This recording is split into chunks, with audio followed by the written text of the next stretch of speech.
Hey folks, welcome back to the Peach Pundit Podcast. I'm your host Jason Pye, joined by Buzz Brockway and Scott Turner. Or should we say Boston Rockway?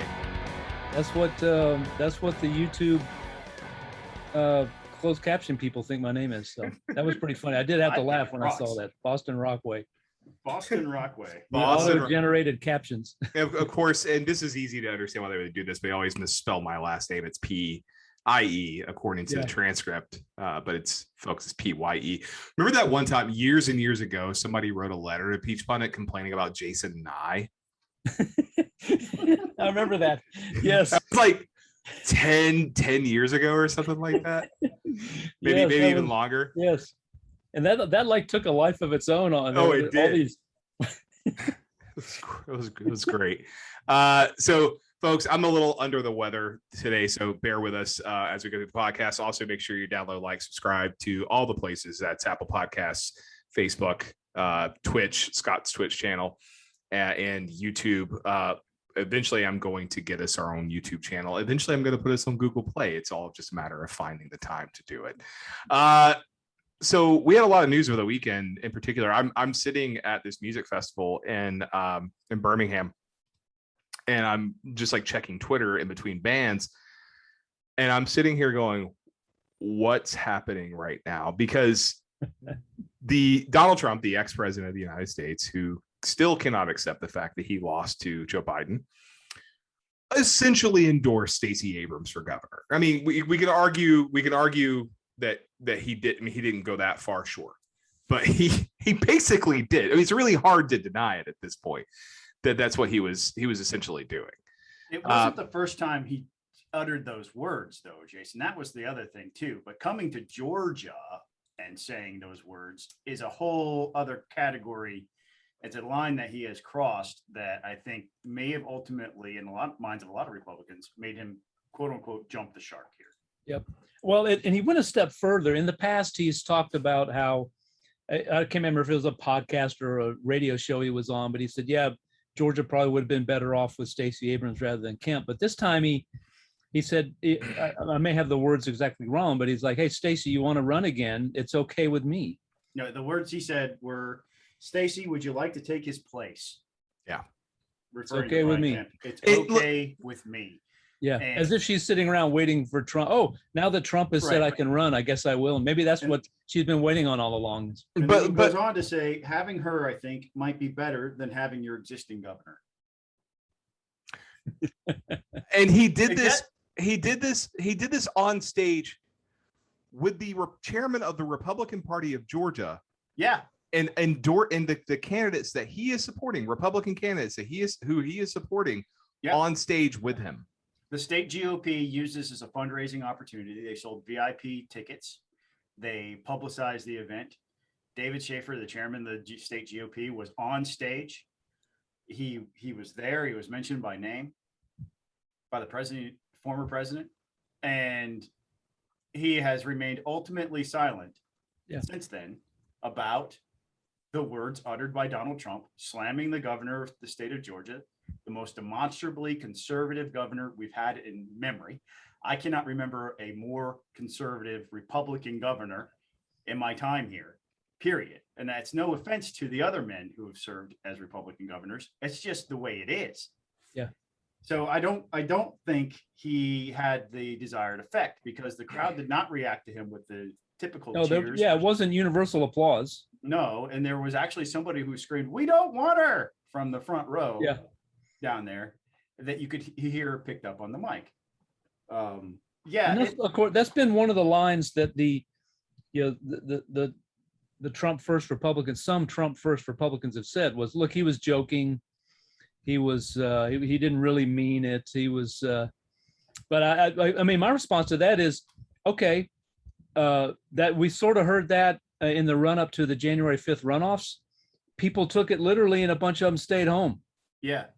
They absolutely did. And so also, if we are to ignore parts of things that Trump says, how are we to know which parts we're supposed to ignore at this point? Right. Yeah. You know, because I had a negative reaction. That's the new litmus test to you saying, well, you got to ignore him because he's kidding. He wasn't kidding. It wasn't kidding. He was not kidding. And we have to start remembering words have meaning. Yeah. Words have meaning. You have to take it literally. And I realize a lot of politics is rhetoric and messaging, but you come down to Georgia, you complain about Brian Kemp, you say Stacey Abrams could, you basically endorse Stacey Abrams for governor. You have to take that kind of seriously. Yeah. Well, Mike Lukovich from the AJC. Go ahead. Yeah. It's where you're going. So I could. Yeah, exactly. No, the Mike Lukovich. I don't. I don't always like his cartoons, but this one I think was spot on. It was pretty funny. It showed the governor's mansion with Brian Kemp kind of peeking out the window and Donald Trump pounding in a Stacey Abrams for governor sign in the front yard. So yeah, I mean, that pretty much summed up the rally. And I want to talk about something else that the former president said while he was here, and it was this false claim. This is demonstrably false. That Brian Kemp was in last or second to last place before Trump endorsed him. His campaign was on life support. He was begging for Trump's endorsement. None of that is true, because if you recall, what actually happened was Trump stayed out of the race. We had a very heated and contested primary featuring other people who did not make the runoff, like Hunter Hill, Clay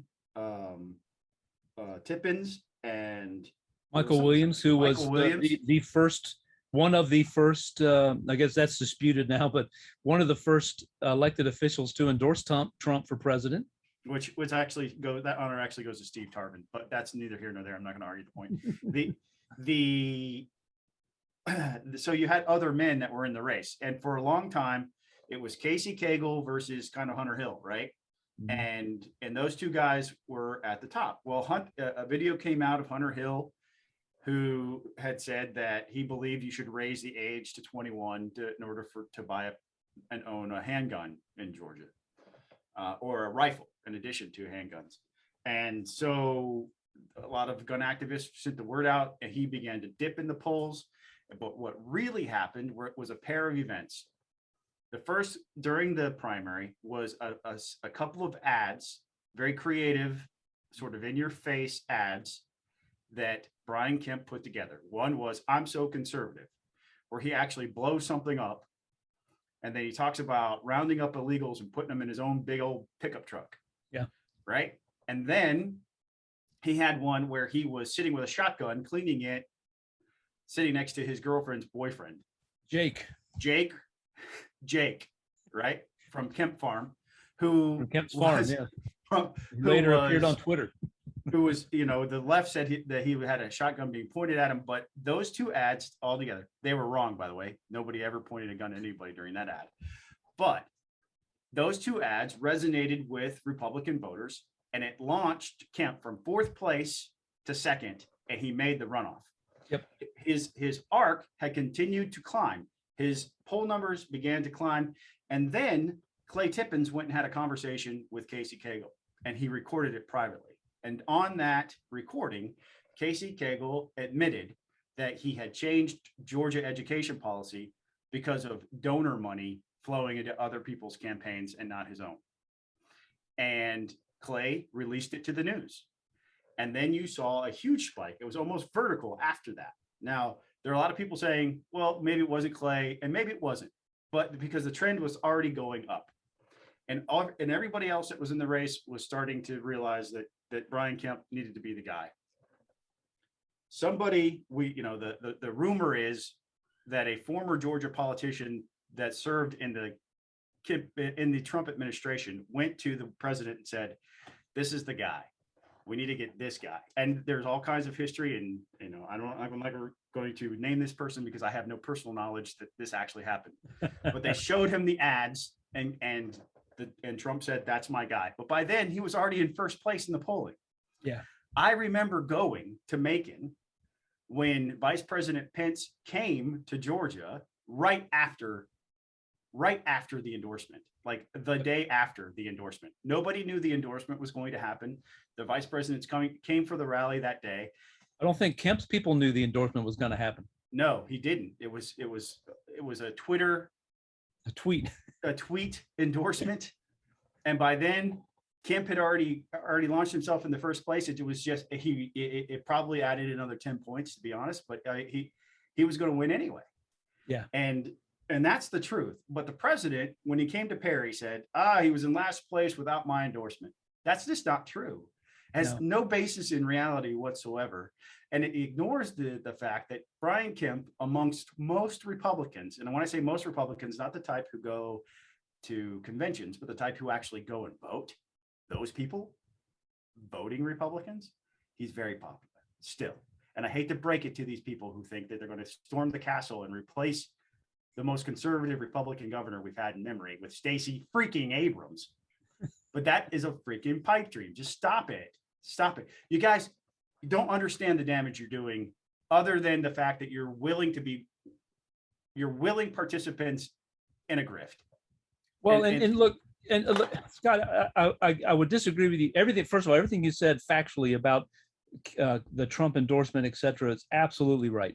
And Trump, just totally wrong. I won't say he's lying. I'm just saying he's totally wrong about that. Misremembered. Let's leave it at that. But what I guess where I think there's a real danger here is a repeat of what we saw happen to David Perdue and Kelly Loeffler, that hundreds of thousands of people, when they don't get their way, when there's not going to be, David Perdue is not running for governor. There's not going to be some shining white Trumpist horse that's going to come riding in. You got Vernon Jones and Candace Taylor. Those are your two choices if you're unhappy with Brian Kemp in the Republican primary. Neither of them are going to beat him, and he's going to be the Republican nominee. And so the danger for not just for Kemp, but for all of the people that Trump just endorsed, is what happens when his people throw up their hands and do what they did back in January and sit at home on election day. And I see no indication that Trump is interested in bringing those people back into the fold.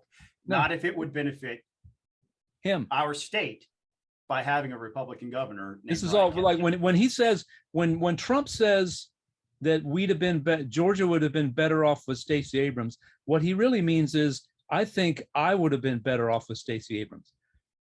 I have no idea why in the world he thinks that, because she would have been out there actively campaigning against him, campaigning for Joe Biden. She was. She already was, but she would have had the force of the incumbent governor power behind her doing that. Right. It would have been, he would have lost Georgia even by more votes. It would have been a landslide.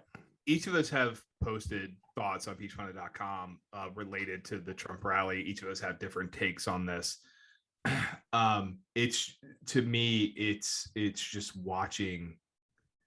I don't know. It's just, I think we're just watching everything implode right now. I mean, Kemp, whether Abrams runs, we still don't know. Whether, Kemp doesn't have a serious primary challenger right now. Vernon Jones is not the guy.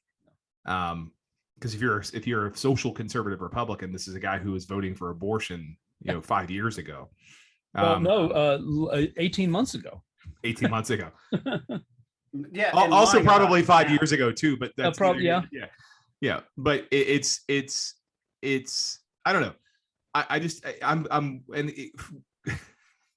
I know that there are a number of Republican politicians in the state who have spoken up and said, there was, I think Greg Bluestein mentioned that he tweeted out a couple of the responses he got, like, this is a shit show, things like that. It's just like, I really appreciate your saying something.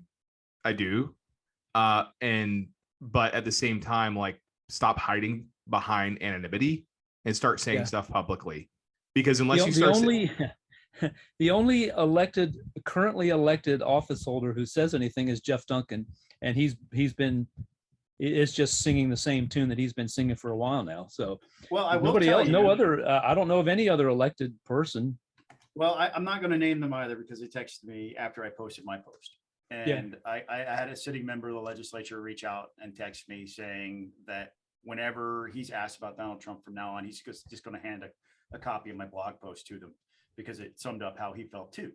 Yeah. And the heart of my post was, how does a damn Yankee come to Georgia and tell us we'd be better off with a Democrat? Right? I mean, that's not a rhetorical question. How does a damn freaking Yankee come here and tell us how we're supposed to run our state?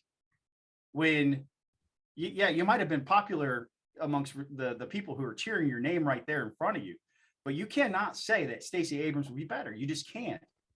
And you know, I started out that post by saying I'm prone to the abuse of profanity, and I thought of a lot of different responses to that, you know, including the horse he wrote in on. So how is a good Georgian supposed to respond? The horses are getting enough criticism lately. Leave the horses alone. Yes, that's fair. Like I said, like I said, we have each of us have posts with different takes. We've spent a lot on this, and I think we could probably just go a whole hour about this. Scott, the one thing I do want to point out before we move on, you mentioned the polling, Brian Kemp's polling. Yeah, I am shocked that you are shocked that Donald Trump lied. No, I just wanted to point out, I'm not shocked that Donald Trump lied. I'm just ragging you, man. But I wanted to, because people believe what he says, and there is no amount of evidence.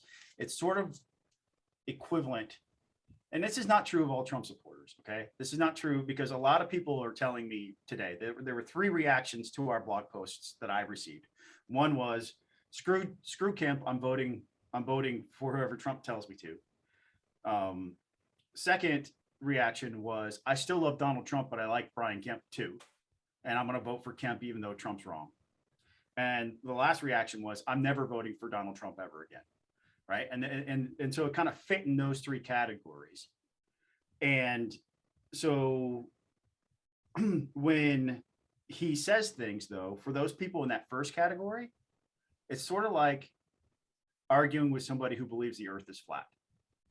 There is nothing you're going to say to them that's going to convince him that what he said was untrue. They believe every word that comes from his mouth is truth. And it's demonstrably false. I can demonstrate to you that it is false. I can show you the polling numbers and tracking data from that campaign. I can relive those events with you. I was there. And I can be an eyewitness to what actually happened. And I might be just one voice that plants a kernel, a very small seed of doubt in the mind of that person. And hopefully one day it breaks through the concrete and becomes a nice little dandelion. But right now, the seeds just need to be planted. So it's not that I don't believe or I'm shocked that Trump lied. It's that we're at a point now where everybody needs to call him on the carpet every single time now, because otherwise we are going to be conceding the false narrative that he creates every time he goes out on these adventures. In other Georgia political news, I should say big Georgia political news, a Senate committee has released draft congressional districts. Sad news, I'm still stuck in the 4th congressional district. Well, don't say you still are anything, because it's just one map of several that will come out. No, I know how this goes, but I don't see this changing very much, at least my district. But there's some interesting observations from the new districts. I mean, obviously we know the top lines is that the 7th has become more Democratic, protecting Congresswoman Boudreaux. The 6th has become more Republican, putting Congresswoman Lucy McBath in potential electoral trouble. She's now in her 2nd term. Then let's see here. We've got Congressman Andrew Clyde has been drawn. I guess he now lives in the 10th district. That map, he would be in the 10th. Yeah, correct. And we were talking about the maps. So he would be in the 10th district, and he represents the 9th district. There is no law requiring that someone who runs for Congress live in the district. It is good optics, though. David Scott, and initially Marjorie Taylor Greene. So the new 9th district, Buzz, you right, appears to be an open seat. And then everybody else seems to be looking pretty good. What other observations do you folks have about these maps? Buckhead, which had previously been part of the 11th, has been put into the 5th. We're talking one of the largest donor base for the state GOP being punished by being placed into the 5th district. That makes no sense, I don't think, to anybody. that area of Fulton County needs to remain in a Republican leaning district, if only to not punish those people by putting them in something like the 5th. That's my sources tell me that this map was drawn in crayon by Jeff Duncan and forced upon the state Senate at the last minute, and there was little to no discussion. My source also went on to tell me that their perception was that Jeff had some political axes to grind, that he doesn't like Andrew Clyde, so he targeted him, is what I've been told. And that this map is nothing like what the final map will look like. My source went on to tell me, stay tuned to what a real map's going to look like in a few weeks. Interesting. For those members of the legislature who watch this podcast, please draw me out of the 4th, please. I'm not going to bribe you, because I mean I legally can't do that, but like, please, like, I'll say. I think one other observation is that it leaves Rich McCormick, who was the GOP nominee and lost to Carolyn Bordeaux. It kind of leaves him out in the cold. He can.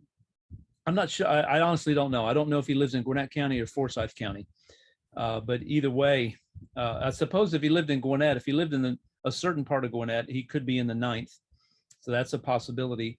Or if he lives in Forsyth County, then it draws him in to the race against McBath, where there are already a number of Republicans running and raising money and gearing up to take McBath on. So it kind of leaves him out in the cold. So yeah, and he seemed like a very capable candidate at the time that he ran. He's raised money. He's raising money. Had a fundraiser just a week or so ago incoming. I get the other observation that I had was, all right, excuse me. As far as I know, Andrew Clyde lives in Athens. That's where his business is. Nobody's messaged me to tell me he does not. Does he run then in the new 10th or the new 9th? And then if he runs in the new 10th, what do all of the dozen or so candidates, Mike Collins, Timothy Barr, all these other folks who have been out there hustling and campaigning in the 10th, what do they do? And so that'll be interesting. I will say that Timothy Barr just moved to a new house that happens to be in Hall County, which would put him in the new 9th. It wouldn't be hard for him to flip over to that race, especially if it's an open seat. But Mike Collins does not. I believe he lives smack dab in the middle of the new 10th. What does he do? He's out there hustling too. So that's going to be interesting. That's again assuming that these maps look anything approximating what we wind up with. And as you said, Scott, your source, I had a source who told me a similar thing. And of course, look, the members, the congressional delegation is going to weigh in on this. The House is going to weigh in on this. This is just my sense is the opening salvo. I'm sorry, go ahead. This is just the opening salvo in this process. And my sense is that the congressional delegation is not pleased with this version of the map. I live in the 11th, which currently encompasses all of Bartow and all of Cherokee, part of Cobb, part of Fulton. And it looks sort of like an elephant. If you look, it's kind of drawn, looks like an elephant with giant ears. Yeah, I guess one thing it doesn't do, and this might be what, I hear you, Scott, when you say that people are saying this was forced on the Senate, but John F. Kennedy, the chair of the Senate Reapportionment Committee, signed off on this too, and was in the press release that went out from the Lieutenant Governor's office. So, that's not quite just Jeff Duncan's map. However, what it doesn't do, which a lot of people want to do, which I think would be a grave mistake, it doesn't draw Lucy McBath and Carolyn Bordeaux into the same district. And maybe that's the point of the map all along, to get something out there on the record saying we don't have to draw McBath and Bordeaux into the same district. Yeah. One note. So according to his statement of candidacy, Andrew Clyde lives in Jackson County, Georgia, which is in the new 10th district. Okay. So all right. I'll stand corrected. Yeah. So in the new 10th. Yeah. The new 10th. Okay. So which is the crowded, packed field right now. Yeah. Of candidates vying to replace Jody Heiss. Did we ever figure out what was going on with our good friend Barry Loudermilk in his district? Whether it's you can't tell, right? Because the way the map looks, there is no detail. So there's no roads that are on the map. It's hard to tell where the border is within Bartow. Barry lives in Cassville. It's hard to tell exactly whether or not Cassville's in the 11th for that district. But even if I cannot imagine a world in which Barry doesn't continue to run in the 11th, if that's the case. But I haven't had an opportunity to talk with Barry directly about it. But again, because my sources are telling me to wait for a different version before we really start getting serious about talking about it. It's fun for political nerds to debate this, but yeah, it's a long way to go. Regardless, it's the opening salvo in congressional districts, reapportionment. So it's going to be an interesting next couple of months. We point out one other detail, and that is the difference when Republicans draw maps versus Democrats. The districts make sense geographically speaking. They're contiguous. They have broad areas. They're compact, right? They're compact. They're not running down roads to take in other areas like Democrats do. County splitting was minimized. Yeah, county splitting was minimized. It's unavoidable to split counties, but they did just aesthetically looking at it, you can tell that it makes more sense than when a Democrat gets in there and they start carving up areas and stretching districts across hundreds of miles. And look, it should be pointed out when they get further down along in this process, they'll have to release data, and there's a tolerance allowed. Courts, the districts are supposed to be the same population, and these days with you can split anything. However, you cannot when you're drawing maps, but you cannot split census blocks. So that means really the census blocks are tiny little pieces of land with small groups of people in them normally. So you can get down to the census block, and in reality, you can draw, normally they tolerate, on state house districts, they'll tolerate plus or minus 1% population deviation. In congressional maps, it's much, much tighter. Judges want to see as close as possible the exact same number of people living in these congressional districts. So that's what forces them to split counties and split precincts and to cut cities up and these sorts of things, because you have to get that population variance between districts very, very small. So once no data was released with this map to show what that the population is equal, and we'll get to that eventually, but that's what's going to have to happen. Yeah, stay tuned. It's definitely stay tuned. And I mean, there was something else I was going to add to this conversation, and I don't remember what it was off the top of my head. But once again, to anybody listening from the Georgia General Assembly, please keep me out of the 4th Congressional District. Your favorite libertarian is making a request. Oh yeah, what I was to say was there was actually someone tweeted out the map that Democrats drew in 2000. Yes. The last time they had the control of the legislature, and I wish I had it pulled up because I would have shared screen and like shown it to people. Go look at Wes Cantrell's Twitter feed. He okay. So, but like that was pretty interesting because like, and I remember there was at one point like this is when Republicans were in control of redistricting. Like I was voting. I think I mentioned last week that I voted for Jim Marshall over the Republican back in 2008, and I mean Jim Marshall was a blue dog. I mean he was mostly harmless. I call you a rhino, but that doesn't apply anymore. So no, it doesn't. I just have to say this, and I can't remember if I've said this yet, but let me just apologize to every politician I've ever called a rhino. Like, like Scott, I have reflected on that concern or on that language, and I am in agreement. In this day and age, we're all rhinos, right? Like everybody is. Yeah. It's the same virus that infects the Libertarian Party, where you can never be pure enough. Yeah. You can never be pure enough. I'm the first person to admit that. Yeah. That so, it's and we're seeing it play out in the Democratic Party right now with Joe Manchin and Kyrsten Sinema. Yeah. But that's a topic for another day. Next item on the agenda, this is going to get confusing because there's already a Buckhead, Georgia. It's out in, I think, Morgan County was what we were talking about before we started recording. So it's out in Buckhead. There's also a census designated place down in Bryan County called Buckhead.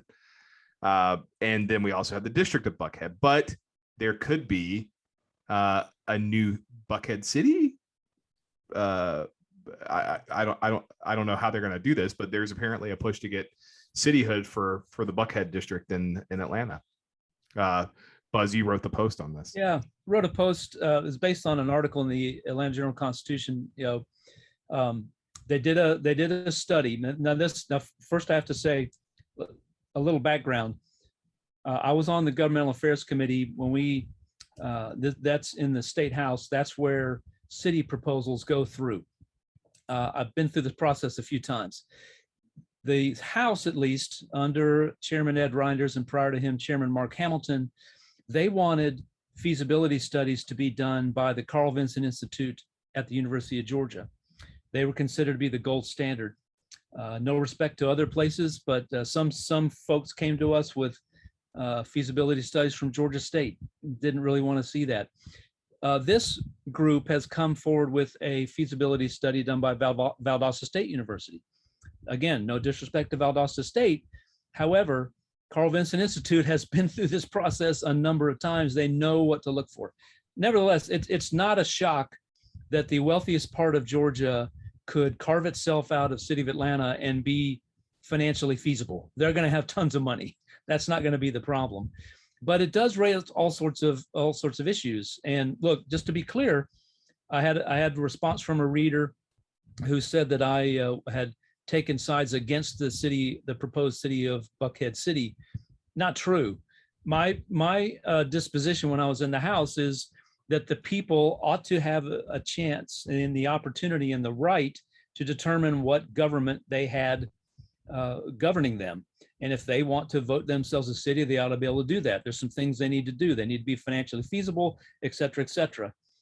There's some things in the law. They have to pick a certain menu of services to provide in order to call themselves a city.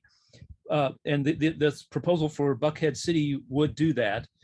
But I think, this is different than other proposals that have come up because this is not taking an unincorporated area and forming a new city. This is more or less secession from the city of Atlanta to form a new city. And that creates a whole other layer of complexity that, and I wrote in my post, and I got some negative feedback to this, but I feel strongly about it. This ought not be, the AJC poll said that 54% of residents of the new area that would become Buckhead City are in favor of this. That's pretty low to me. You have not even, that's just the concept. You haven't talked about what are negotiations with the city of Atlanta going to be like about parks and schools. What the heck's going to happen with schools? All these sorts of, where are you going to buy your water? Who's going to provide fire service, et cetera, et cetera. It's a really complex thing, especially when you're having to secede from another city. So I think, all of that being the case, it's a proposal out there. I think they should look for supermajority. They should not just try to do a 50-50, 50% plus one situation, because this is it's already a divisive issue. It's only going to get more divisive as this goes on. And I guess, the reason I think this is topical right now, the special session's coming up. If you look in the call, it kind of leaves the door open for local legislation, which this technically is considered local legislation. Brandon Beach and a number of other senators held a press conference today. I think they were signing what would be the proposed legislation to form this city that would be introduced in the Senate. There's already a bill in the House. But Brandon Beach said he did not think this would be taken up during the special session. Others have said they thought it would. So we'll see. I guess if this is Brandon Beach carrying this bill, then he probably knows a little more about it than others who might be speculating. But this issue is going to be there. It's going to be a big issue. I wonder if this is sort of a way for Republicans to say that they're fighting crime, because I mean, the main impetus behind this desire to form a Buckhead City is crime, specifically around Lenox Mall. And what the view of many residents there, that the city of Atlanta, and Mayor Bottoms in particular, has not lifted a finger to do anything about it. So they want to control their own destiny and fix the crime problem. So the one of the things all out here, because the Eagles Landing tried to break away from the city of Stockbridge a few years ago, and that effort failed. And one of the reasons it failed because opponents effectively made it a racial issue. Yep. And there was, considering how affluent Eagles Landing is in Stockbridge, it may have been. I don't really know. I'm not saying it was. It may have been. This would be that on steroids. Right. No, and that's why I'm saying, like, if they do this, this will probably fail. Yeah. This is what I tend to agree with the senators in their assessment that it wouldn't actually be voted on during the special session. I think the special session needs to be focused on redistricting. It's possible that things might have hearings. It could be this or any other myriad of pieces of legislation that would have hearings in various committees. Since everybody's there, not everybody's going to have a direct impact on the redistricting debate. They're going to be presented with a map, but they may serve on other committees like governmental affairs, where they can continue to have hearings about things like this and begin to solicit that public feedback process. So I wouldn't be surprised if there were hearings in committees. I would be surprised if it actually advanced out of committee at that point. And I think it would be appropriate for them to begin that process, since they're all together during those weeks in the special call. But I don't see it getting voted on. And look, it's not uncommon, if memory serves. I've been through two special sessions, one for hurricane relief and one for reapportionment. It's not uncommon for governors to include in the call allowing for local legislation, because members need to come. There may be some issue that's cropped up in a local community, and you bring it forward at that time. They're generally not controversial pieces of legislation that only affect one little area of the state. This affects Georgia's largest city, and is a very controversial issue. So I think Scott's right. This is the conversations may begin. They ain't voting on this, I don't think. I would agree. I don't think they're gonna vote on it. It might. Scott may be right. It may come out of committee, but it won't be voted on the floor. I don't think it'll come out of committee, but I can see the committees would have hearings. Okay. I misunderstood what you said. I thought you said it would come out. Okay. No, I don't think it would actually come out of committee. I think that they could have hearings and start that work. Their cityhood proposals are never single hearing pieces of legislation. They always require multiple hearings in subcommittee before it gets to full. And so I can see a subcommittee going to work on it. Possibly, but not guaranteed. Yeah. Well, moving on, we have another candidate running for lieutenant governor in the Democratic primary. That's state representative, and I'm going to try to pronounce this right. Renitta Shannon. Renitta Shannon. I am sorry, State Representative Shannon. She is notable. She's the first openly bisexual member of the Georgia General Assembly. I had to look her up on Wikipedia because I was not familiar with her, but she's another Democrat joining statewide races in the state. Scott, I'll go to you first. I've served with Representative Shannon for the bulk of her legislative career, and she is a hardcore progressive. She does tend to view things through the lens of race, almost every issue through the lens of race. She's a very articulate, powerful speaker. When she goes to the well, she makes cogent, very powerful arguments for her case. But I would invite her to come visit me here in Cherokee County if she thinks she's going to win statewide. I don't think she's in lockstep. Her values are in lockstep, and maybe she can come proselytize a little. I don't know, but I think she's in for a rude awakening. She if she can raise money, would be an appealing candidate to many people on the Democratic side. I can see how. She checks a lot of different boxes on her beliefs and the policy stances that she takes. But she also has what I've been told by other members of the Democratic caucus in the House is that she views herself as a historical figure. That she views herself as this, because she's the first bisexual legislator to openly be out there, that she's African American and she checks all those types of demographic boxes. She views herself as a historical figure. I have to step forward and it has to be me type of mentality, which we see in a lot of politicians. That's not unique to her. But I think that might be driving some of her decisions just a bit, and I haven't talked to her about it, but I could see how that would be driving her decision-making process here. But she is a radical leftist. And I don't think she would disagree with me calling her that. I think that she would agree with me calling her that. I think that type of leftist philosophy is far outside the realm of possibility of actually winning if she receives the nomination. Yeah. Buzz? No, I don't disagree. And I think it's going to be an interesting test case because for the reasons that Scott mentioned, she is a very charismatic, powerful speaker. She has been, if you watched her intro video, she's been involved in all of the latest things that the progressive wing of the Democratic Party is advocating for and pushing for. So it's going to be interesting. It's going to be an interesting test case. How strong is the progressive wing within the Democratic Party? Are they ascendant? Are they the majority? Or are Democrats in Georgia in the main still fairly moderate? And so I think that's going to be interesting to watch because she's definitely in that race. There are two other state representatives running: Eric Allen from Cobb County and Derek Jackson from the south of town. They are not progressives. They are, I guess, what I would consider more old, mainstream Democrats, and so she certainly would represent that progressive lane. Is that enough to power her to the nomination? That'll be interesting to see. If it is enough for her to get the nomination, I don't see how she possibly wins statewide, though, right? Because that's not the majority of Georgia. It's just not. Yeah. Well, I don't really have any comments on this because I'm not voting in the Democratic primary, but I do agree.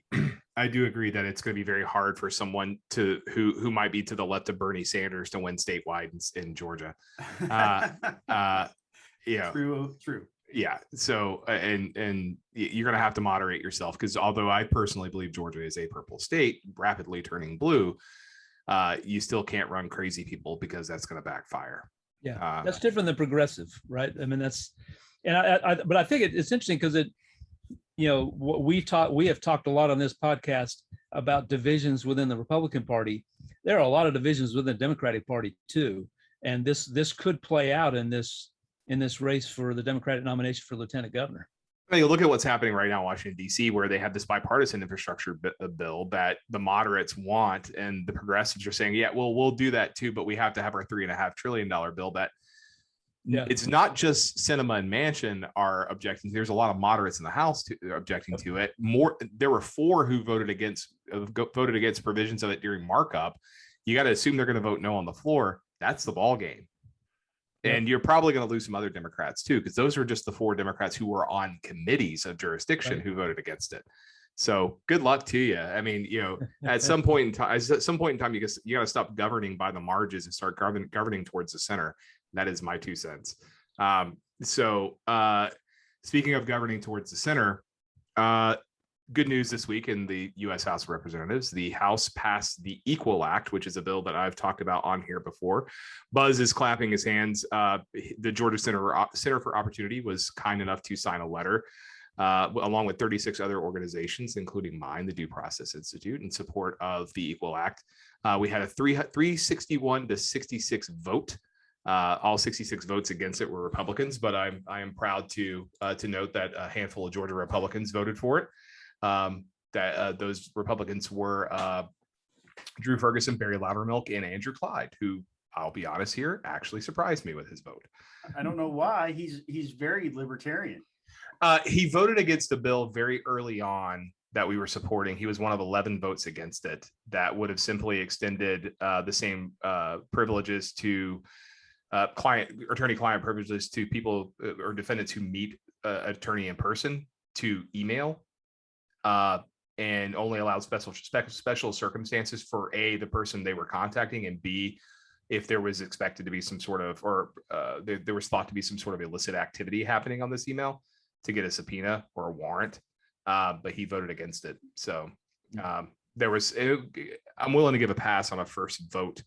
But also his January 6th comments kind of rubbed me the wrong way, but that's neither here nor there.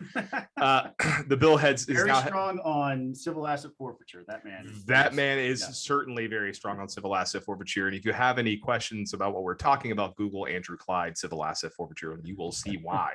Right. But it passed. Now heads over to the Senate, where we don't know what's going to happen over there. There's a lot of stuff or talk of criminal justice coming up in the Senate. We just don't know when it's going to happen.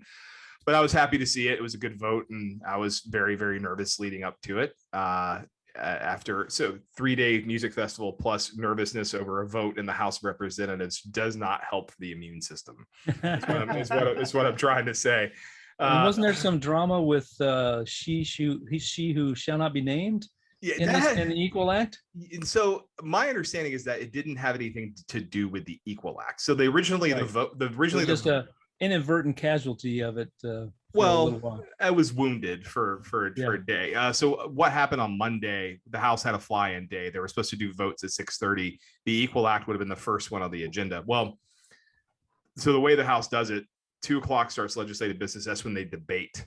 And Louis Gohmert who was going to represent Republicans and support the bill. Louis Gohmert being a co-sponsor of the bill, and Nadler led for Democrats. So 2:00 was supposed to be legislative business, but apparently there was a motion to adjourn made by she who shall not be named, and it kicked over votes into yesterday. So we still had, like I said, we still had a very strong vote. The Georgia delegation split 9-5 on the bill.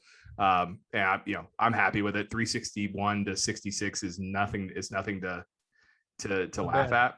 Yeah, that's a good. I estimated we had 300. I thought we had 3 to 325. That was where I thought we were.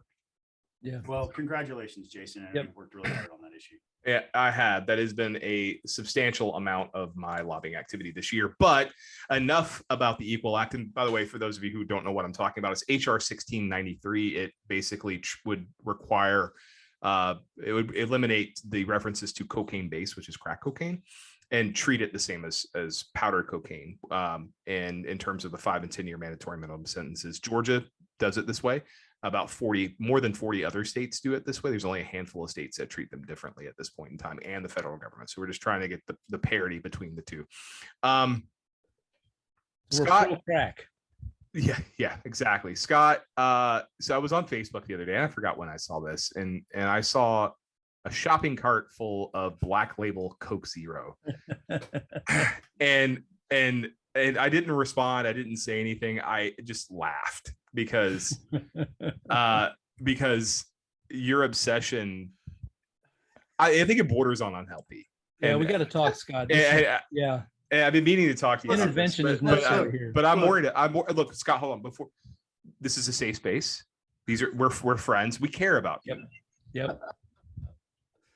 Go ahead. Say the words. Say them out loud. Say them into my face. We think you have a problem. Yeah. I do. And not only that, look, he says as he sips his Diet Pepsi. I do have a problem. Oh, also Brett Harrell. Yeah, I drink Diet Pepsi. Look at the label. I drink Diet Pepsi. Deal with it. So I do have a problem, Jason. You're absolutely right. And I admit that I have a problem. The problem is that Coca-Cola has replaced Coke Zero 2.0 Black Label with Coke Zero 3.0 Red Label, which is garbage. That's my problem.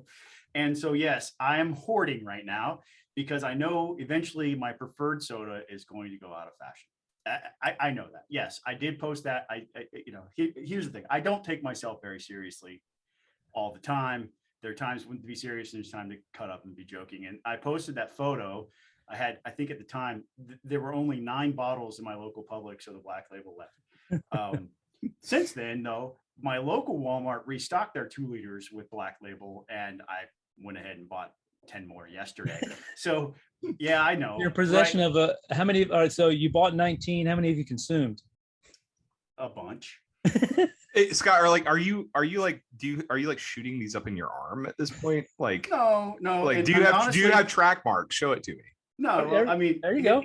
Based upon Buzz's recommendation, I went ahead and purchased some Dr. Pepper Zero Sugar, and this is really good stuff, right? And this will probably, when I run out, this will probably be what I move to, because my wife already drinks Diet Dr. Pepper, and it's similar. And we put them side by side. We had a hard time really, but it just tastes a little bit better. So we're going to go with this. This will be the replacement, I think. But what I really wanted to talk about, thank you for putting on the agenda, was the response of several people to my post that was in jest, right? I posted. But, hold on. I was not going to put this on the agenda, but because you're such a good friend, I did this as a personal favor to you, mainly so we could talk about you. I continue to be in your debt, sir. Thank you, sir. May I have another?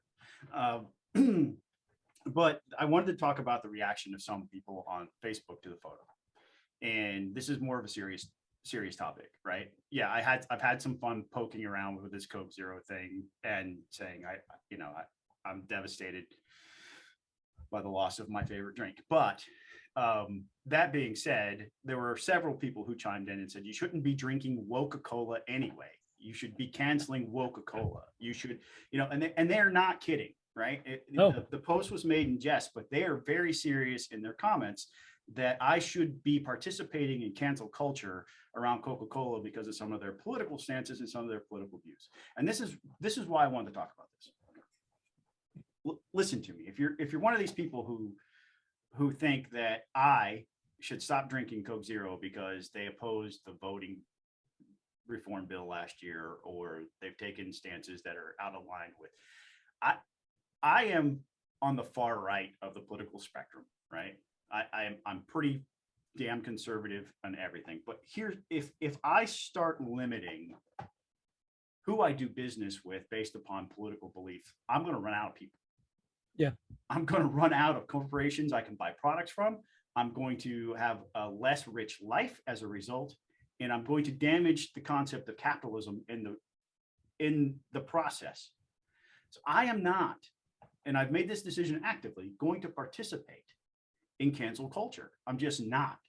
So, and if you enjoy Coca-Cola and you stop drinking it because of their political beliefs, where does it stop? Do you not fly Delta Airlines? Do you not buy an Apple phone? I mean, at what point does your life become so miserable because everybody else is embracing technological advances from big tech companies, or, and all these companies do not believe the way I do. If I cut it, where's the line? I mean, if I cut everybody off, where do I buy my clothes? No, that's no. I remember I've talked about. I've actually written about this before, although I don't think I don't think that piece is anywhere to be found anymore. But it always frustrates me because, like, I remember the sort of reaction to Chick-fil-A and their stance on marriage, or I should say Dan Cathy's stance on marriage. Right. It wasn't a corporate. It wasn't a corporate stance. Personal view of the guy who no longer runs it now. He turned it over to another Cathy. So right, yeah. I mean, it's Dan Cathy has a traditional view of marriage. I disagree with him, and I still went and ate Chick-fil-A. And I there's Coca-Cola products, by the way. So if you're serious, that'd be interesting, Scott. Ask the folks who were mad at you about drinking Coca-Cola if they still go to Chick-fil-A because Chick-fil-A serves Coke products.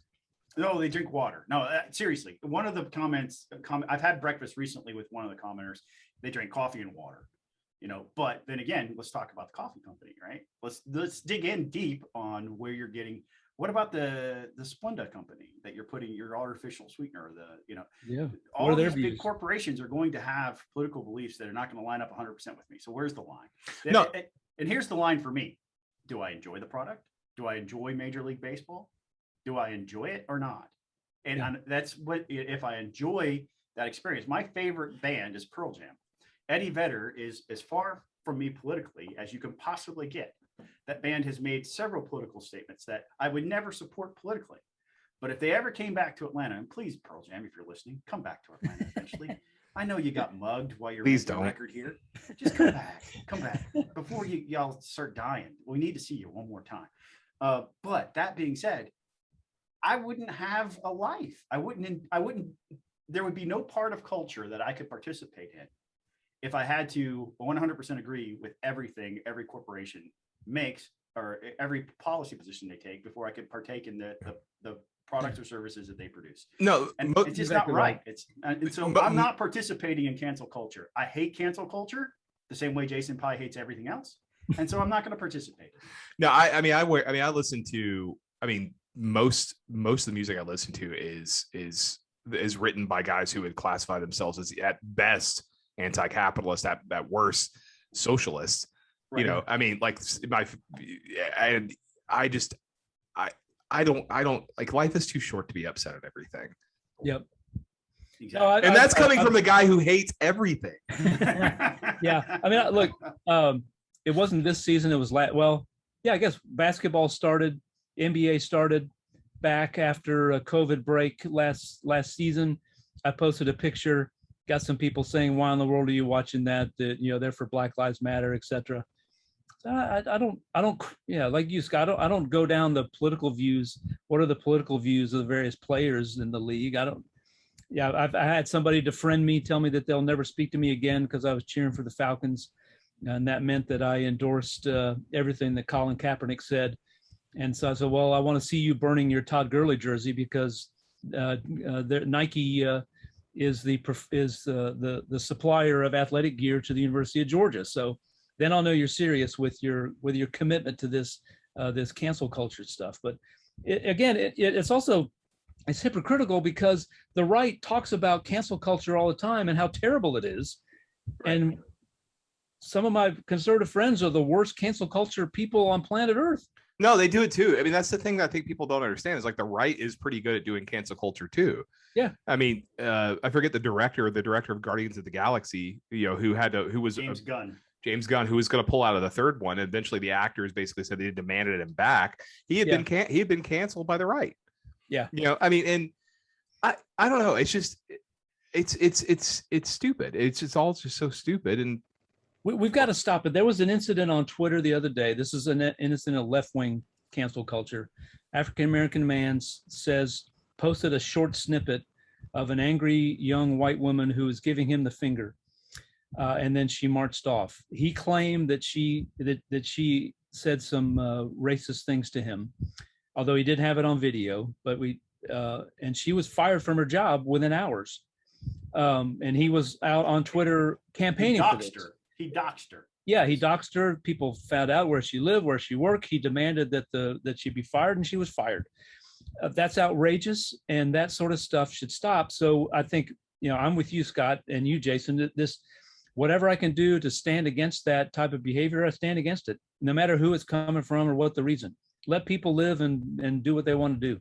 Well, I mean, I've seen it like Ted Cruz apparently said today he agreed with Kyrie Irving's staff on the stance on the vaccine. There are other NBA stars who are coming out with a measure of vaccine skepticism. I don't agree with them, but I understand historically why people of color would have that sort of an opinion on vaccinations. And it's like this is the same NBA that these players were promoting Black Lives Matter. And it's just like I'm kind of enjoying the sort of I don't know. Schadenfreude? Yeah, that's actually the word I was looking for.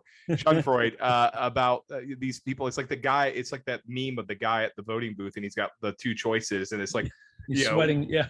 Which one do I pick? And it's not sort of hilarious. It's very hilarious. Yeah.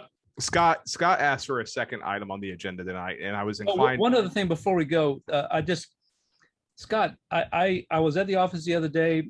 I reached into the fridge at my employer. I grabbed a Coke Zero and I started drinking it. And I said, man, this tastes pretty good. Then I realized it was a red label Coke Zero, not the black label Coke Zero. And I thought, what is Scott complaining about? This is pretty good drink. So I don't know. A second one? I did actually, yes. And it didn't start tasting like water to you afterwards? No, tasted like wrong. Coke Zero. I don't know what to say. You have just Buzz, you just nobody cares what you think. You just triggered him, and Scott, Debbie Dooley doesn't care what I think. That's for sure. But now I guess Scott. Well, there's the real she who must not be named. I don't give a shit what she says.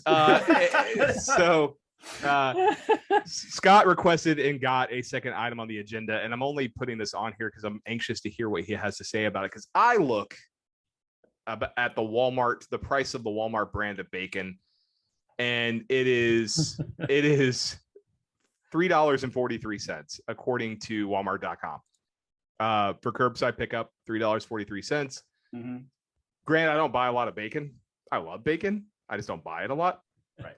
Those of us who watch their carbs consume large quantities of bacon, so it's part of our household grocery budget. And really, what you need to look up is the 3-pound pack of bacon, which is at $18 now, and was just a few months ago at $14 and some change. There is a bigger name brand, Right Brand bacon, which is now at 3 pounds package at Walmart, cheaper by about $1 than the Great Value brand, which is the Walmart brand of bacon. But there is a bacon crisis brewing in America, folks. It absolutely is happening. The price is rising at an exponential rate. It's up huge, and part of it is because of COVID and the meatpacking places closing, and a lot of farmers who raise hogs and pigs for the purposes of making bacon had to euthanize a whole bunch of their animals last year as a result of not being able to process them. And so this year's selection of or a number of processable bacon hogs has gone down, and demand has remained the same, and the prices are going up. But it's the reason why I wanted to talk about it is it's not just the bacon, man. It's everything. The price of bread's gone up, milk's gone up, and gasoline has gone up. And these are backdoor tax increases, frankly. And when we talk about how the Biden administration wants to basically print money to give to everybody so that we can continue to keep the economy moving, this is what we're seeing. We're seeing increased prices on everything. Yep. And it's starting. I mean, like for me, I had to go put the bacon down. I didn't buy it because that's outside my budget.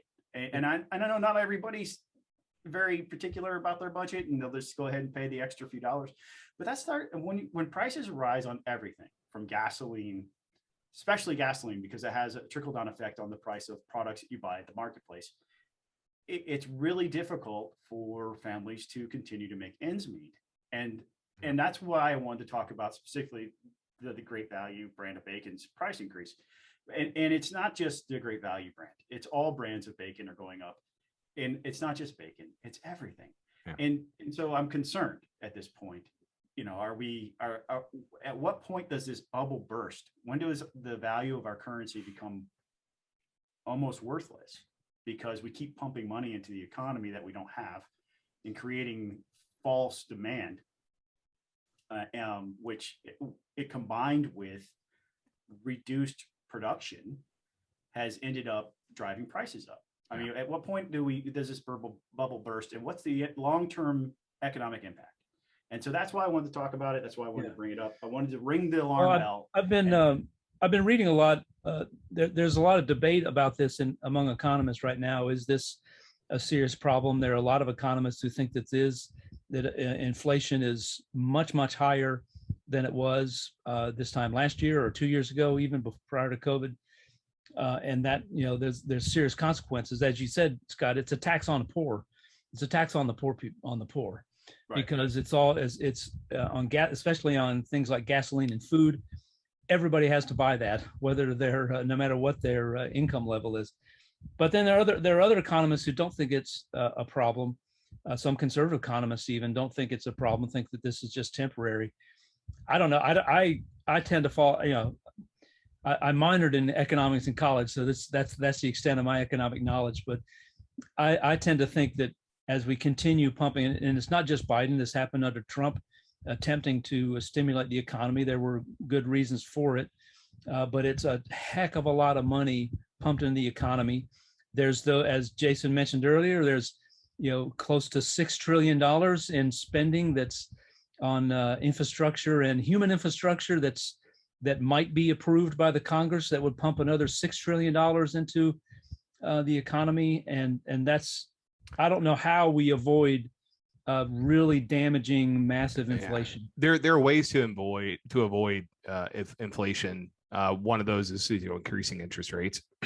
Another one is, and we've seen this in the past in American history, is increasing taxes.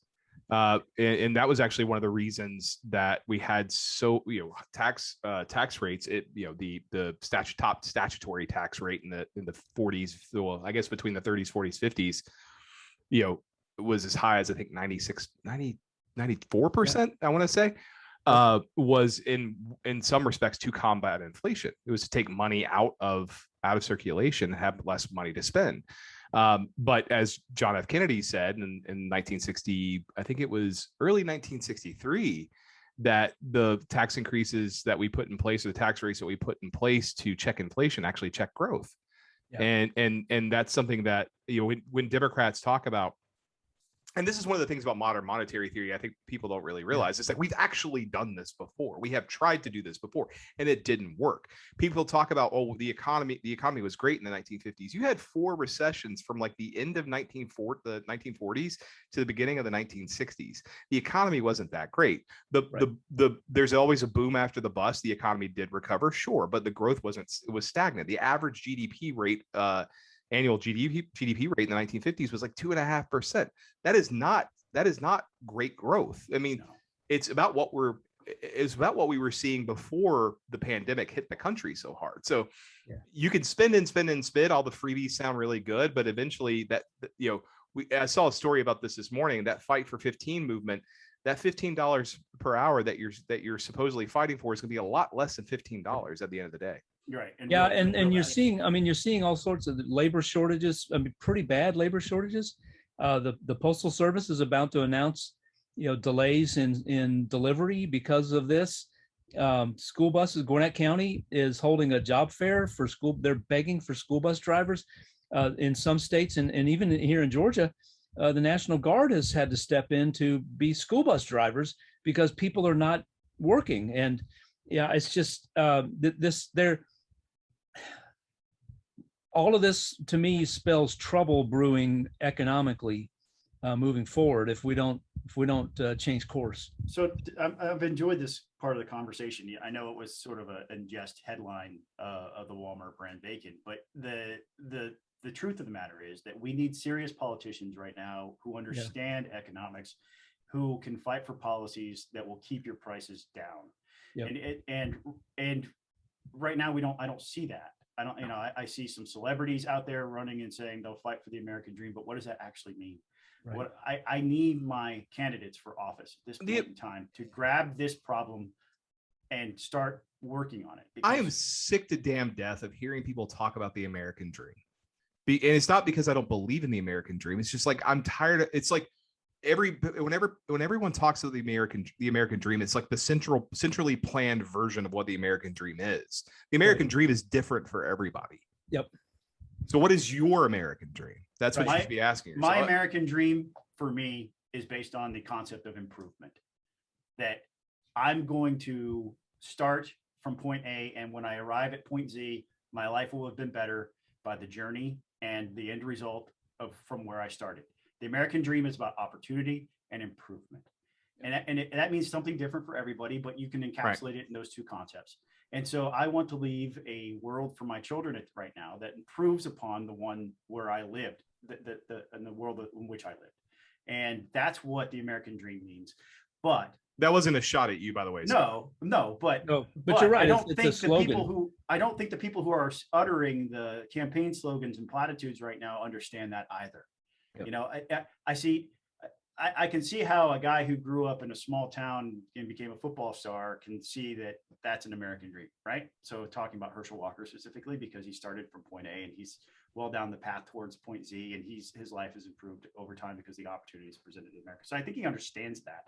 But does he understand that on a $3 price increase on a package of bacon hits home with people more than he probably thinks, because he has for the majority of his life had a much improved life.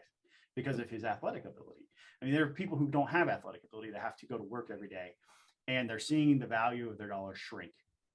And so you could go get a really well-paying job, but eventually, you can get a $15 an hour job, but eventually that $15 an hour job is going to be exactly worth the $7.35 that you would have today. And if we don't change something, if we don't course correct. One of the things that I pointed out to when I was still at the ex-wife, the old employer, was that a lot of, so we spent all this money during COVID, and Democrats had their reconciliation bill back in February. The CBO cost estimates for those bills were 10-year projections. Yep. And they are based on those, they're based on those things expiring. The cost of these things is, depending on who's in control of Congress and who's sitting in the White House, could be much higher. Yep. because they would want to extend them out, because you guys remember this during the fiscal cliff back in, what was it, the end of 2012, beginning of 2013, when the Bush tax cuts were going to expire, and the sequester was going to kick in from the Budget Control Act, which had its birthday, I think, yesterday or today. But there was all this worry about spending cuts and tax increases. It was going to be this big hit to the economy. And we're going to start hearing, I've already seen stories about benefits cliffs and things like that these provisions are going to they're going to expire at some point in time. So as we're staring down a $3.5 trillion bill on top of spending about $5.6 trillion already, another $3.5 trillion bill, a $1.2 trillion bill that has about, I don't know, 500 or 600 billion of it paid for. You got to start asking yourself the questions of, should we be doing this anymore? And this is where Joe Manchin's right. And people keep saying, well, we spend all this money, but our bridges are, some bridges are falling apart. Roads need to be paved. Government malinvests. Oh yeah. It's government does not know how to properly allocate its resources. The discretionary budget in a normal year is $1.4 trillion. About a fraction of that is dedicated. About half of that's defense, and then the other half of it's for domestic spending priorities. Right. Call your congressman, ask them why they're not allocating more money to transportation. Yep. That's what you should be doing. But there is a limit that we can spend before investors who buy our securities to finance our debt start asking questions. Can you afford to pay this? Because we're already at 100% debt to GDP. That's when Greece started having problems. Now, America is not Greece. We are the dollar is the world's reserve currency. But at some point in time, probably sooner rather than later, and I'm not saying it's going to be the next 10 years, but in our lifetimes, if we keep spending the way we're spending, we're gonna be Greece. We're gonna experience a sovereign debt crisis. We're gonna experience recessions, and we need a fiscal response that involves not just spending cuts, but significant reforms to how we spend money, including entitlement programs. I'm not saying we need to cut things. What I am saying is we need to reform how much reform the programs to check spending. And it's really hard. And that might include means testing for people who can. Yeah, I mean, because I think that's something that we ought to look at. So anyway, it's really hard to campaign on this because, I mean, that's essentially the Barack Obama versus Mitt Romney campaign. Romney was warning that we're headed down. This was back then in 2012, right? Romney was saying we are headed down a bad path with our national debt and fiscal irresponsibility, and nobody wants to vote for Scrooge. And Barack Obama was saying, "Hey, it's hope and change, man. We're gonna do what we need to do," and it's hard to run against Santa Claus. It's hard to sell broccoli when the other guy's selling vanilla ice cream. So yep, or bacon. Thank you for indulging me on my conversation about the price of great value brand Wolverine. And we had a great conversation about economics, which look how that goes.